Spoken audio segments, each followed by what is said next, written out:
She told him 3 words that night, 3 words that shattered everything, 3 words that signed her death sentence. "I am positive." 24 hours later, her body was found in a pool of blood, her apartment staged to look like a robbery gone wrong. But this wasn't random violence. This was calculated. This was personal. And the man responsible?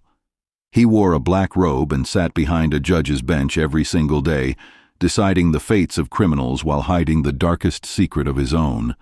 This is the story of a woman who danced for survival, fell in love with power, and paid the ultimate price for trusting the wrong man.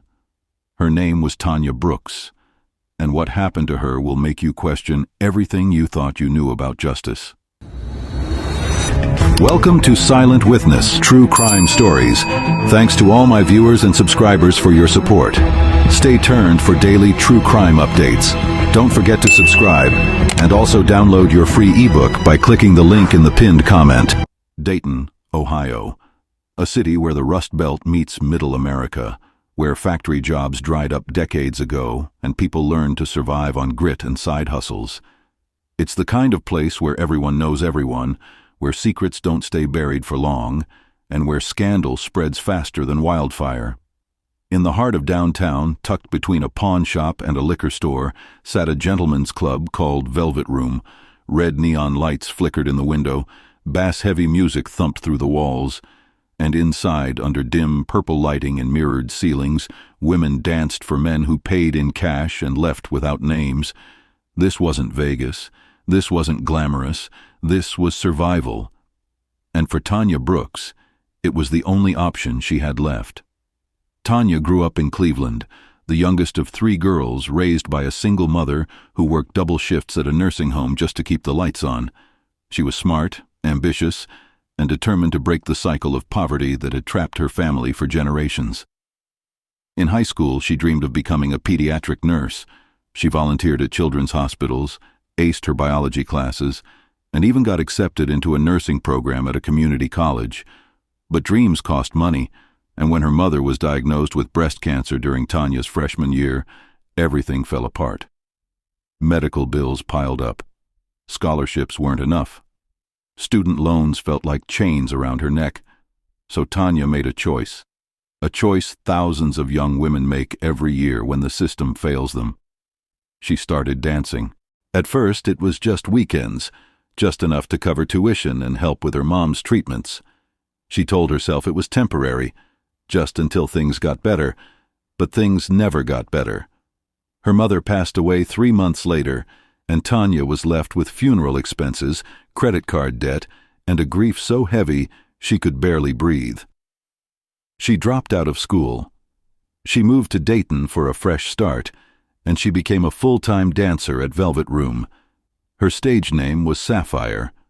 She wore glittering blue outfits, sky-high heels, and a smile that could make any man forget his problems for a few minutes.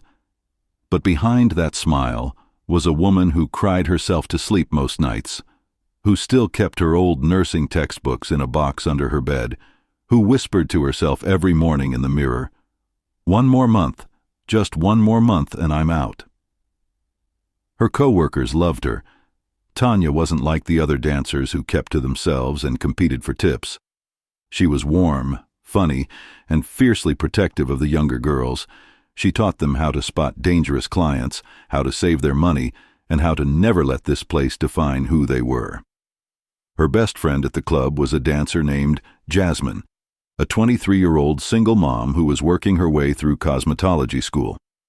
Jasmine later told investigators that Tanya was the kind of person who would give you her last $20 if you needed it, even if it meant she'd go hungry that night. She was kind, she was genuine, and she deserved so much better than what life had dealt her. But in a place like Velvet Room, kindness can be a weakness, and trust can get you killed. But one night in late September, someone walked into that club who would change everything. Someone who had no business being there. Someone who wore expensive suits and Italian leather shoes. Someone who sat in the shadows of the VIP section, watching Tanya with an intensity that made her skin crawl. His name was Raymond Keller, and he was a judge. What do you think?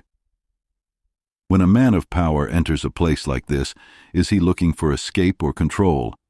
Tell us your first impression in the comments.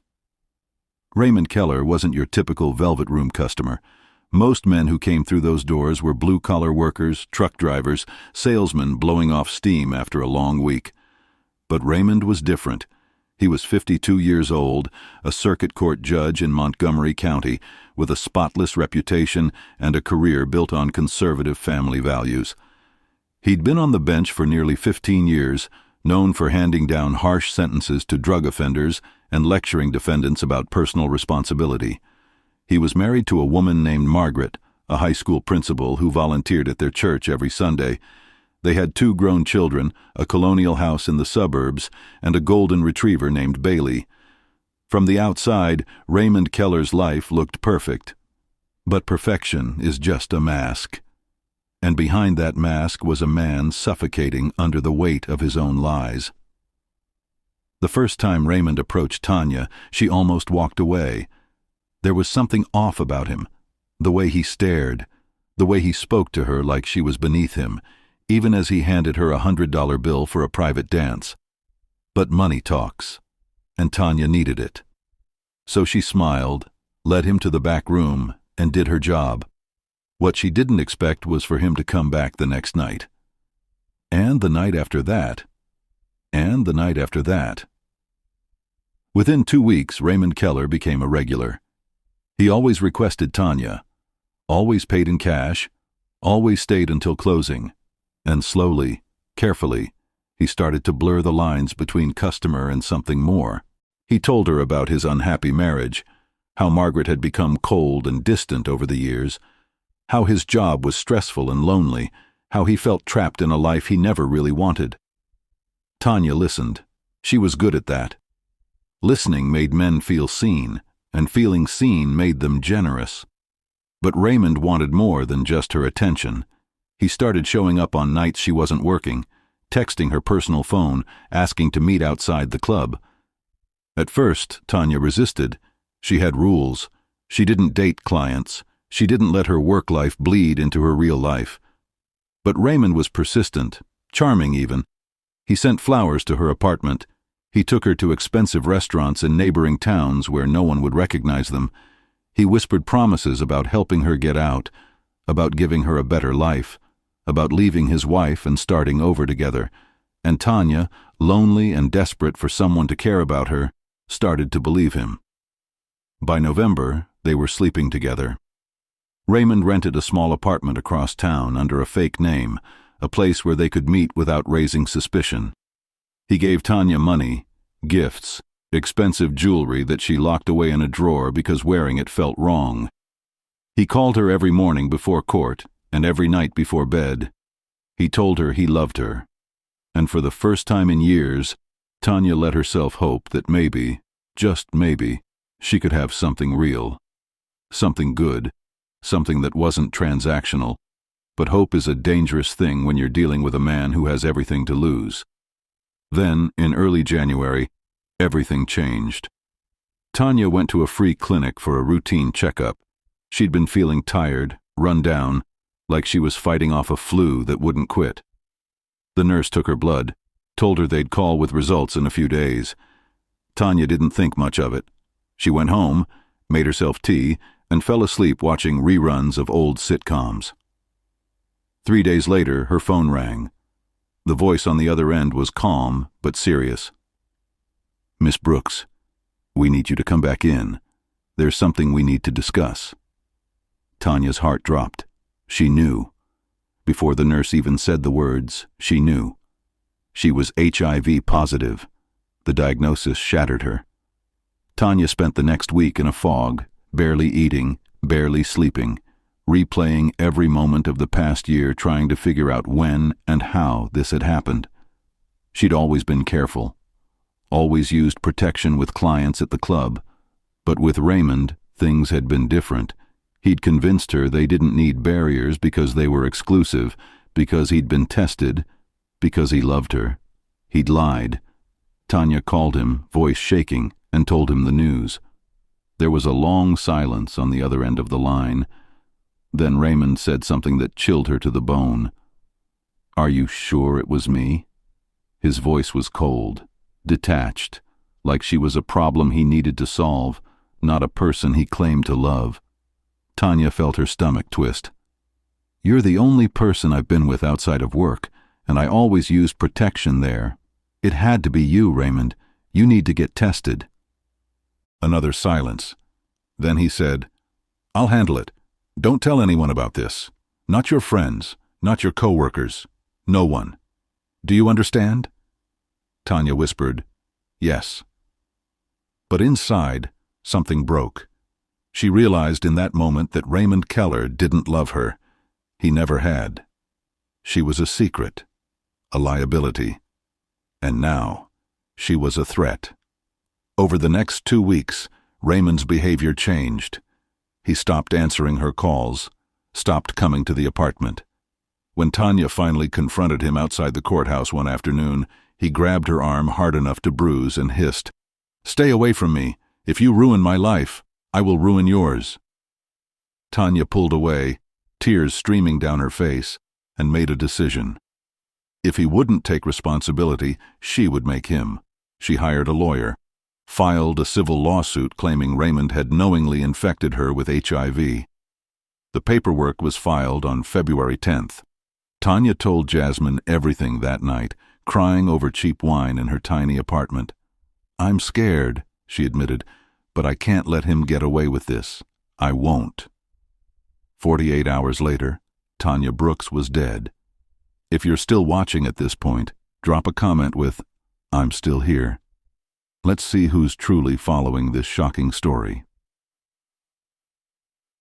February 13th.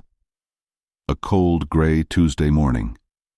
Tanya's neighbor, an elderly woman named Mrs. Patterson, noticed that Tanya's door was slightly ajar. She'd heard loud voices the night before, some kind of argument, but she hadn't wanted to pry. Now, standing in the hallway with a bag of groceries in her hands, Mrs. Patterson felt a chill run down her spine. She pushed the door open and screamed. Tanya's body was sprawled across the living room floor, her face bruised and swollen, blood pooled beneath her head. The apartment had been ransacked, drawers pulled open, cushions slashed, belongings scattered everywhere. It looked like a robbery. That's what the first officer on the scene thought. Another tragedy in a rough neighborhood. Another young woman in the wrong place at the wrong time. But Detective Michael Torres wasn't convinced. Torres was a 20-year veteran of the Dayton Police Department, a man who'd seen enough crime scenes to know when something didn't add up. He stood in Tanya's apartment, hands on his hips, studying the scene with a critical eye. The staging was sloppy, too obvious. Whoever did this wanted it to look like a break-in, but they'd made mistakes. Tanya's purse was still on the kitchen counter, cash and credit cards inside. Her laptop was untouched. Her jewelry box, the one with the expensive pieces Raymond had given her, was sitting in plain sight on her dresser. "Robbers don't leave valuables behind," Torres muttered to his partner. "And they don't beat someone to death over a TV." He bent down, examining the bruises on Tanya's face and neck. Defensive wounds on her hands, signs of a struggle. This wasn't random. This was personal. The autopsy confirmed Torres's suspicions. Tanya had died from blunt force trauma to the head, consistent with being struck multiple times with a heavy object. The medical examiner estimated time of death between 10 p.m. and midnight on February 12th. But here's where things got interesting. Lividity patterns, the way blood settles in a body after death, suggested that Tanya's body had been moved after she died. She hadn't been killed in her living room. She'd been killed somewhere else and brought back. Someone had staged the scene, someone who knew what they were doing, someone who had a lot to lose. Torres started pulling Tanya's phone records, text messages, call logs, bank statements. What he found painted a disturbing picture. In the weeks before her death, Tanya had been in constant contact with a number registered to a prepaid phone, no name attached. But the messages were intimate, personal. "I miss you. When can I see you? Please don't ignore me." Then, in the days after her HIV diagnosis, the tone shifted. "You did this to me. I'm filing a lawsuit. You can't hide from this. The final text, sent on February 11th at 9:47 p.m., simply read, "We need to talk. Tonight." Tanya had met someone the night she died. Someone she knew. Someone she trusted enough to let into her home. Torres interviewed Jasmine, who was still in shock, her eyes red and swollen from crying. She told him everything.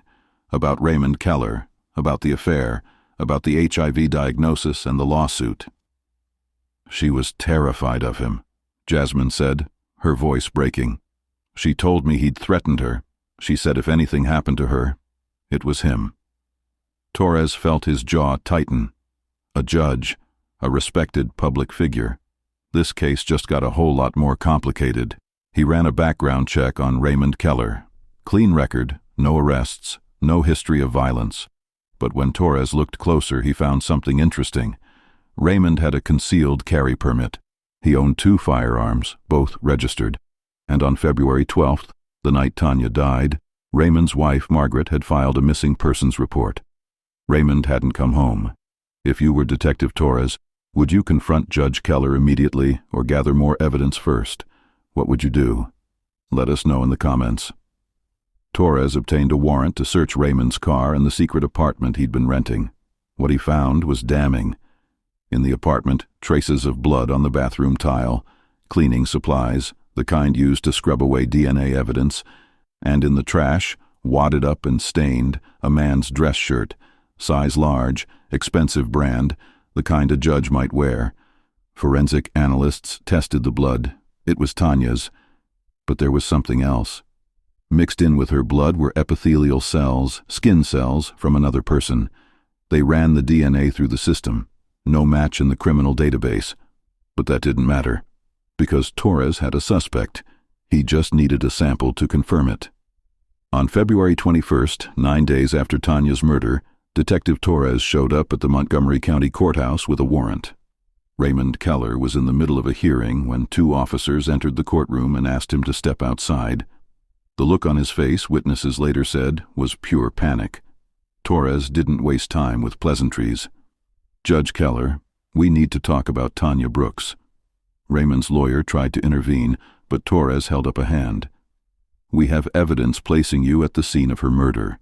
We have DNA. We have text messages, and we have motive. You can cooperate now, or we can do this the hard way." Raymond's face went pale, his hands trembled, and for the first time in his life, Raymond Keller had nothing to say. But just when investigators thought they had their man, a new piece of evidence surfaced, a piece of evidence that would turn this entire case on its head. The DNA match came back positive. The blood in Raymond Keller's apartment was Tanya's. The skin cells found at the scene belonged to Raymond. The forensic evidence was airtight. Raymond was arrested and charged with second-degree murder. The media exploded. Headlines screamed, "Judge accused of murdering mistress." "HIV lawsuit ends in death." "Respected Ohio judge faces murder charges." Raymond's wife Margaret filed for divorce the same day. His children refused to speak to him. His colleagues distanced themselves. The man who'd spent 15 years judging others was now the one being judged, and the court of public opinion had already decided he was guilty. But Raymond maintained his innocence. Through his lawyer, he released a statement. "I did not kill Tanya Brooks. Yes, we had a relationship. Yes, I made mistakes. But I am not a murderer." His defense team argued that the DNA evidence only proved Raymond had been in his own apartment, not that he'd killed anyone. They claimed someone else could have accessed the apartment, that the real killer was still out there. Prosecutors weren't buying it. They had means, motive, and opportunity. Raymond Keller was facing life in prison. The trial was set for June. But then, in late March, something happened that no one saw coming. A woman named Lisa Chen walked into the Dayton Police Department and asked to speak to Detective Torres. Lisa was a paralegal who worked at the law firm handling Tanya's lawsuit against Raymond. She looked nervous, clutching a manila folder to her chest like it was a lifeline. "I think there's something you need to see," she said. Inside the folder were emails, dozens of them, correspondence between Tanya and someone using the email address jkm.legal2981@protonmail.com. The messages dated back to mid-January, right after Tanya's HIV diagnosis, and they were vicious, threatening. "You're going to regret this. Drop the lawsuit or face the consequences. I know where you live." Torres felt his pulse quicken. "Who is JKM?" he asked. Lisa shook her head. "I don't know. The email is encrypted, but these messages were sent from a device that accessed our firm's network. Someone inside had information about Tanya's case, someone who wanted to stop her." Torres immediately brought in a cybersecurity expert to trace the emails. It took 2 weeks, but they finally cracked it. The emails had been sent from a laptop registered to the Montgomery County Courthouse, more specifically, from the chambers of Judge Raymond Keller. But here's the thing. The IP logs showed that the emails were sent during court hours, times when Raymond was on the bench, presiding over cases. He physically couldn't have sent them. Someone else had access to his computer, someone who knew his schedule, someone who wanted Tanya dead just as much as Raymond did. The question was, who?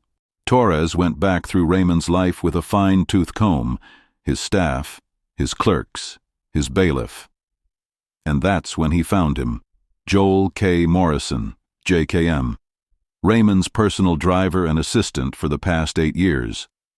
Joel was 46 years old, a former corrections officer who'd been hired by Raymond after an injury forced him into early retirement. He was quiet, loyal, and completely devoted to the judge. Raymond's wife later told investigators that Joel was like a shadow, always there, always watching, always protecting Raymond's reputation at all costs. Torres pulled Joel's records, and that's when things got dark. Joel had a history he'd managed to bury when he applied for the job. Back in 2009, he'd been investigated for assaulting an inmate while working at a state prison. The charges were dropped due to lack of evidence, but the incident left a stain. Joel was known among former colleagues as someone with a temper, someone who didn't forget grudges, someone who believed in loyalty above all else. And when Tanya Brooks threatened to destroy Raymond Keller's life, Joel saw it as his duty to protect the man who'd given him a second chance, even if that meant murder. Torres brought Joel in for questioning on April 5th. At first, Joel denied everything. But when confronted with the emails, the IP logs, and the timeline, his story started to crumble. "I didn't mean for it to go that far," Joel finally said, his voice barely above a whisper. "I just wanted to scare her, to make her drop the lawsuit. But she wouldn't listen. She kept pushing, and I knew if she went public, it would destroy him. Raymond didn't deserve that." Torres leaned forward. "So you killed her?" Joel's eyes filled with tears. "I didn't plan it. I went to her apartment to talk to her, to offer her money. But she started yelling, threatening to go to the media. We fought. I grabbed something, a lamp, I think, and I just wanted her to stop. But she wouldn't. And then she was on the floor and there was blood and she wasn't moving." He covered his face with his hands. "I panicked. I cleaned up as best I could, took her body back to her apartment, made it look like a robbery. I thought I'd covered my tracks. I thought no one would know." But there was still one question left. Did Raymond Keller know what Joel had done? Was he complicit in Tanya's murder? Or was he just a man whose lies set a tragedy in motion?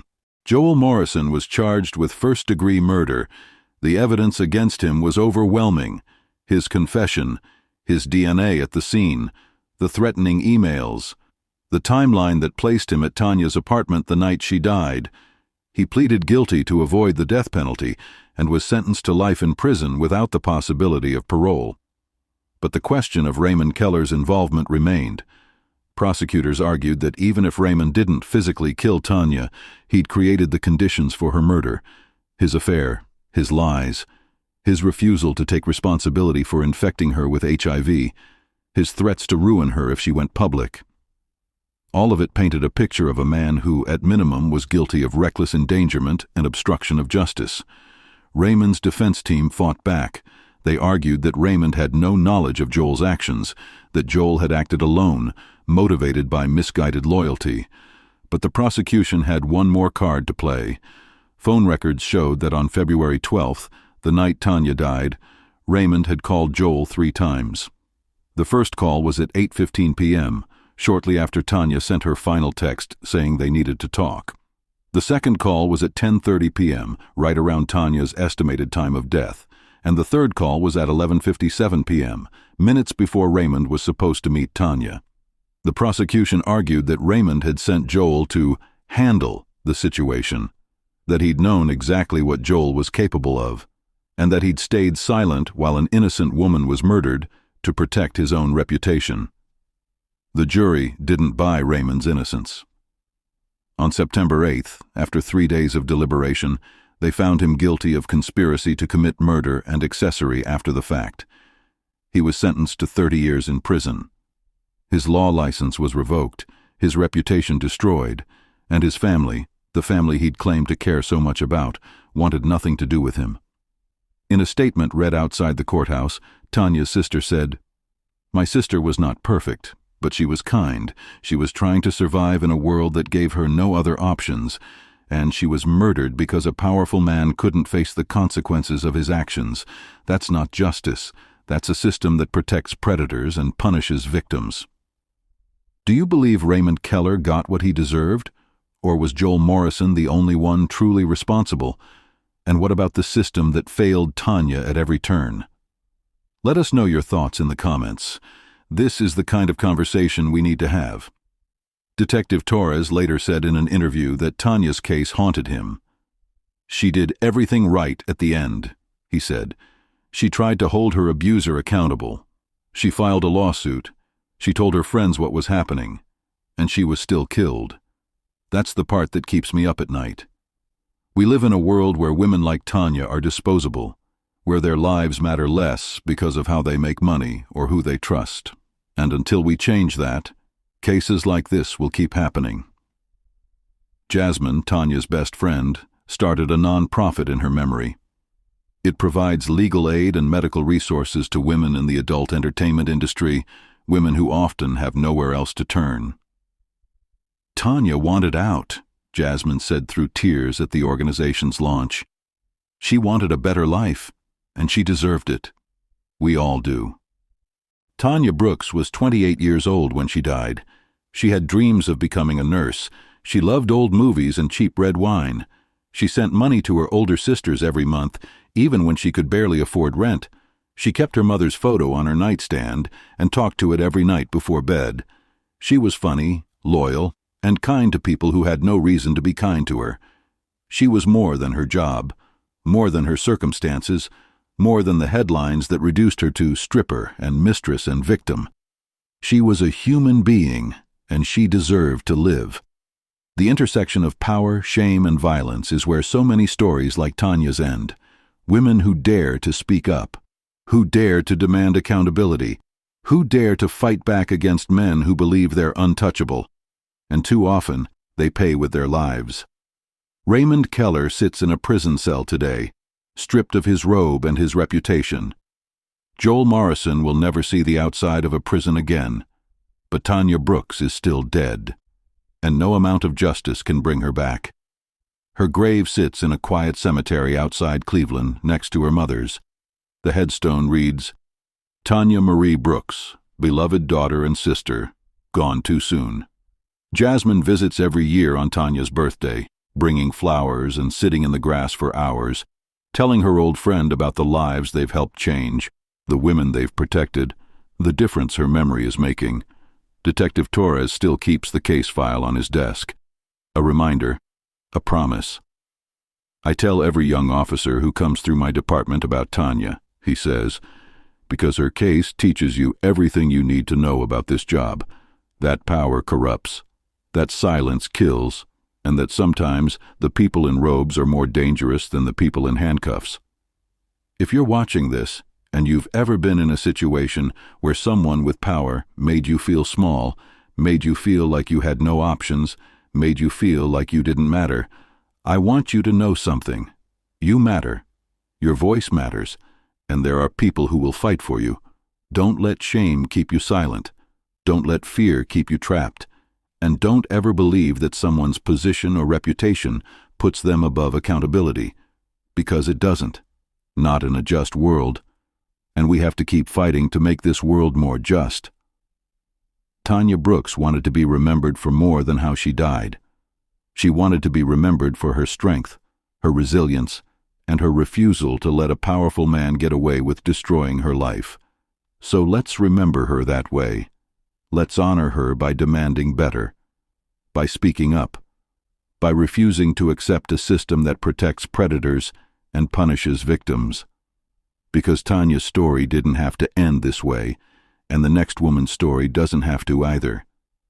If this story moved you, if it made you angry, if it made you think, share it. Talk about it. Let's make sure Tanya Brooks is never forgotten. And let's make sure her death wasn't in vain. If you made it this far, thank you for listening. Thank you for caring. And if this story hit close to home, please reach out to someone. There are resources. There are people who can help. You are not alone. Subscribe if you want more stories that matter, stories that challenge us, stories that remind us why the truth, no matter how painful, is always worth fighting for. And remember, justice delayed is justice denied. But silence is complicity. Don't be silent, be loud, be heard, and be the change this world desperately needs.